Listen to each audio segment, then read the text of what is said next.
Jai Baba, Chapter 14. There was a leader of the local business community who lived in Rahhata by the name of Kushal Chand.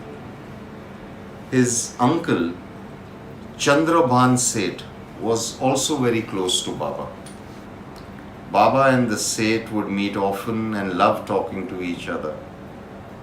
After the Seth passed away, Kushal Chand grew very close to Baba and remained close to Baba till the very end. Baba took care of the nephew as if he was his own. They met frequently and sometimes Baba would travel to Rahhata along with a few of his close devotees. Rahhata was 1.5 miles away from Shirdi, and Baba would either travel in a bullock cart or in a tonga.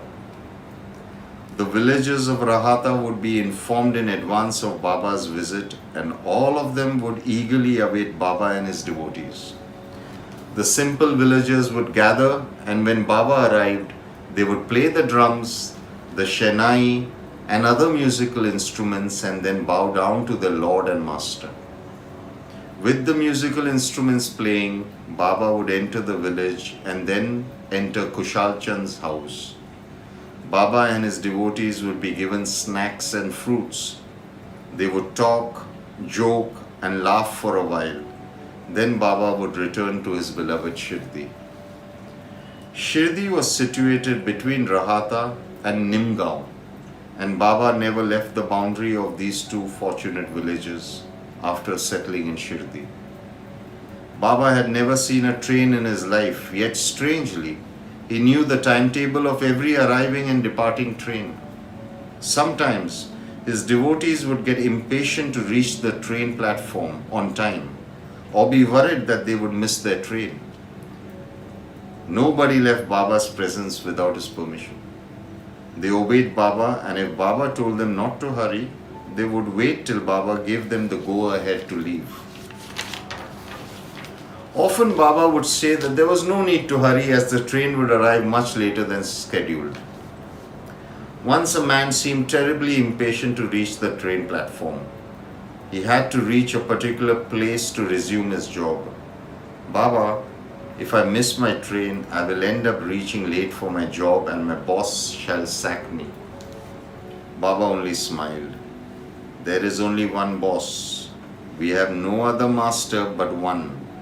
Go, eat your meal in a relaxed manner and then go to the platform.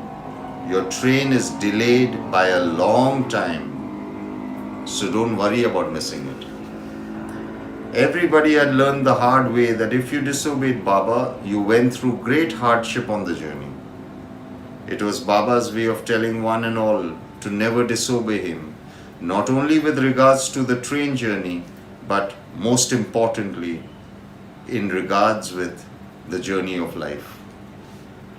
Sometimes Baba would refuse to allow people to travel. Even though the tickets had been booked, Baba would tell them not to travel on that particular day, but to travel on some other day. Those who obeyed him were truly blessed, and those who disobeyed him eventually went through a harrowing time throughout the journey. Baba's philosophy was simple. If he gave you permission to leave, you were supposed to leave immediately.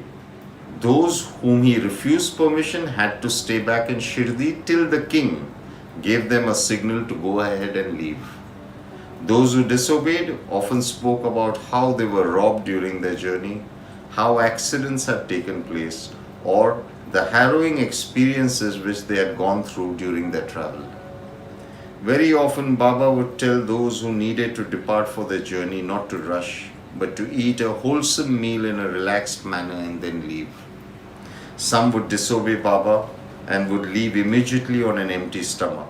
Sometimes, even those who were very close to Baba did not realize the importance of Baba's words. Once, Tatya Kote wanted to go to Kopargaon to attend the weekly market. He entered Masjid-I to seek Baba's permission to leave Shirdi. Baba asked him, "What is the need to go there? Avoid. Don't leave Shirdi." Tatya was adamant. Baba relented and told Tatya, "Okay, go ahead, but take Shama with you. Don't go alone." Tatya felt there was no need for Shama to accompany him. He sat in his tonga and left Shirdi. For a while, everything was fine. 3 miles after Shirdi, one of the 2 horses, for some reason, began to gallop at a very fast pace. The other horse wasn't accustomed to such speed. The galloping horse tripped and the tonga nearly overturned, but then stabilized after a few seconds with a nasty jolt. Tatya sprained his groin badly, and it was then that the words of Baba came to his mind. In fact, for some reason, Tatya still did not learn his lesson. Once he decided to go and visit Kolhar, a little distance away from Shirdi. The horse carriage were ready, and Tatya met Baba to seek his permission to go forth on his journey. Baba looked at Tatya and told him, "I will be back in some time." This clearly meant that Tatya was to wait for Baba's return. Tatya, our man, decided that he had received Baba's permission to travel. In a short span of time, the horses went uncontrollably wild and began galloping faster. They went through holes and pits, and Tatya thought that he would surely die as he wasn't able to control the horses. Fortunately, with Baba's grace, the tonga crashed into a bubble tree, causing the wheel to break, and the tonga eventually stopped. Once an Englishman wanted to take Baba's darshan. His heart was in the right place. He wanted to climb the steps of Masjid-I, take Baba's blessings, and kiss Baba's hands. For some reason, Baba wanted him to be seated below the stairs and take darshan. The Englishman tried to climb the steps 3 times, but to no avail. Disheartened, he took Baba's darshan from the courtyard. Then he decided to return to Bombay.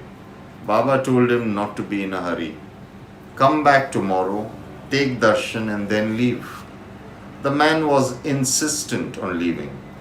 The simple villagers tried to persuade him to obey Baba. They gave him various examples of the harsh experiences of those who had disobeyed Baba. The man was adamant and left. The first part of his journey went fine. Suddenly, the horses reacted badly when a bicycle suddenly crossed the path. This sudden disturbance made the horses uncontrollable. The man seated at the back was thrown off the tonga and landed on the road, seriously bruised. Instead of reaching Bombay, the poor man reached a hospital in Kopargaon. The man not only suffered physical hurt, but was ravaged by guilt for disobeying Baba. As mentioned earlier, his heart was in the right place, but the price of disobedience is unsparing. Kaka Mahajan had come to Shirdi from Mumbai. He was very keen on staying in Shirdi, spending time with Baba, and celebrating Lord Krishna's birthday, the Gokul Ashtami festival with Baba. He met Baba, took his blessings, and immediately Baba asked him, "When are you planning to return back to Bombay?" Kaka was dismayed. He truly wanted to spend time with Sainath. He told Baba that he would return to Bombay whenever Baba felt he should. Baba nodded and then said, "Go tomorrow." Kaka was heartbroken but knew better than to disobey Baba. He left for Mumbai the next day, and as soon as he entered his office, his employer was awaiting him impatiently. The manager had fallen ill, and thus there was nobody other than Kaka who could take care of the affairs of the office. In fact, the owner had even sent Kaka a letter when the latter was in Shirdi. Kaka received the redirected letter in Bombay when he was already hard at work. Seeing the turn of events, all he could do was silently say a prayer of gratitude to Sainath.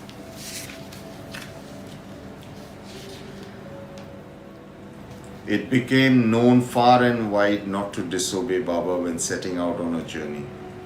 The price of disobedience took place with sometimes the horses going wild, accidents taking place, trains being missed, being robbed, starvation, and an utterly miserable time experienced by one and all.